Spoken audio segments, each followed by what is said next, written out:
Dilatação térmica superficial. Exercício número 4.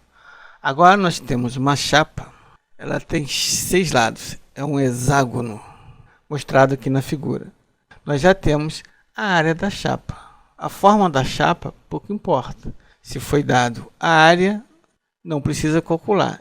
E se o exercício não estivesse dado a área? Aí sim, você teria que saber calcular a área da placa na forma de um hexágono, ok? Mas já foi dado, não precisa. A área aqui é de 13,57 metros quadrados. Essa chapa estava na temperatura de 15,3 graus Celsius. Estava em um ambiente onde a sua temperatura, com o decorrer do dia, foi para 0 graus Celsius, sendo o coeficiente de dilatação linear do material da chapa de 14,3 vezes 10 elevado a 4 graus Celsius elevado a menos 1. O exercício quer que nós determinemos quanto foi a variação da área da chapa. Depois ele quer o valor final da área da chapa quando a temperatura estiver 0 graus. Subentende-se que no decorrer do dia, a placa estava na temperatura de 15,3 graus Celsius.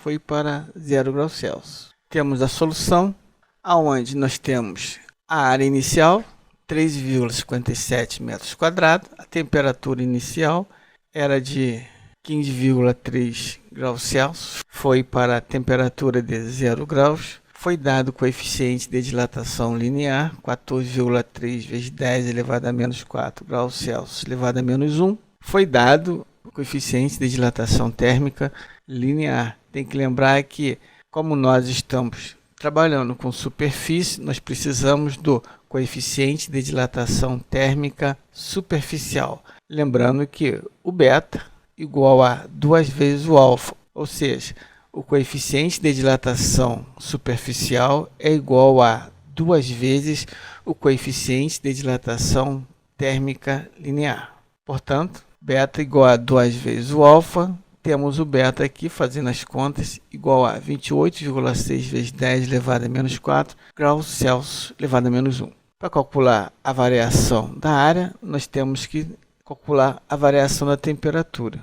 Variação da temperatura igual a temperatura final é o zero, menos a temperatura inicial, 15,3 graus. Fazendo a subtração, temos que o ΔT igual a menos 15,3 graus Celsius. A outra forma de fazer essas contas, você pode fazer direto aqui o ΔT, não precisa fazer separado, tá? Eu faço separado só para ficar bem definido as variáveis. Para calcular a variação da área, nós temos que a variação ΔA igual a beta, coeficiente de dilatação superficial, ou coeficiente de dilatação térmica superficial, área inicial e variação da temperatura. Substituindo as variáveis que nós temos na equação de dilatação superficial, temos ΔA igual a beta, 28,6 vezes 10 elevado a menos 4, vezes área inicial, 13,57, vezes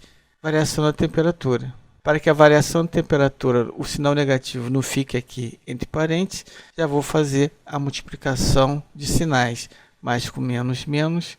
Repeti tudo, coloquei o sinal negativo na frente. A seguir, coloquei os números sem a potência de 10 na frente, fica menos 28,6 vezes 13,57 vezes 15,3 vezes 10 elevado a menos 4. Fiz a multiplicação de todos os valores, com exceção do 10 elevado a menos 4, que não precisa fazer, que só tem ele. Fica esse valor grandão aqui, ó, menos 5.937,9606. Como ele tem um valor negativo de menos 4, significa que ele vai andar 4 casas para a esquerda. Ele estava aqui, ó, na frente do 9. Vai andar 4 casas para a esquerda. Uma vez, 2 vezes, 3 vezes, 4 vezes. A vírgula ficou na frente do 5. Lembrando que tem que colocar um zero à esquerda, né? A solução, portanto, fica o ΔA igual a menos 0,593.796,06. Para não ficar o número muito grande, eu coloquei ele com 4 casas decimais, ok? ΔA igual a menos 0,5.937 metros quadrados. A resposta do item B, o valor final da área após a dilatação é a área final igual à área inicial mais a variação da área. Fica área final igual a 13,57 a 0 mais menos 0,5.937. Lembrando que somar um número negativo é o mesmo que subtrair. É por causa da multiplicação mais com menos, ok?